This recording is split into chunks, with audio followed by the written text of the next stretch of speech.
বাংলাদেশে একটা টলির দাম কত? সর্বোচ্চ 1000 টাকা হইব। হ্যাঁ শোনো না, এয়ারপোর্টের মধ্যে এই যে প্রবাসীরা যায় একটা এমন একটা টলির লিগা কত কষ্ট করে, হ্যাঁ? আর সৌদি আরব তো রাস্তাঘাটে ফালাই রাখে হাজার হাজার হাজারে হাজারে টলি। এত ফ্লাইট হইলে ফ্লাইট নামতেছে বাংলাদেশে যাত্রী কি টলি দিতে পারে না, পুরো বিশ্বের লোক নামতেছে, অথচ টলির শট নাই।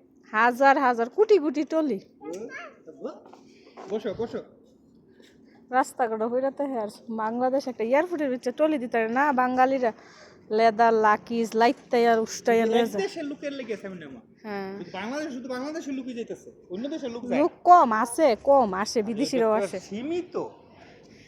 প্রবাসীরাই তো টলি ফানা, একটা প্রবাসী যে বাংলাদেশ চলে প্রবাসীর টাকা দিয়া। এই যে তোমরা যে নামছো মিনিটে ফ্লাইট নামতেছে, মিনিটে সেকেন্ডে ফ্লাইট নামতেছে, এই যে দেখা যাইতেছে প্রবাসীরা এত টিয়া ফাটা, প্রবাসীরা একটা টলি ফায় না লাইতাইয়া বেদাইয়া লইয়া যায়। আর দেশ রাস্তাঘাটে থুইয়া রাখে।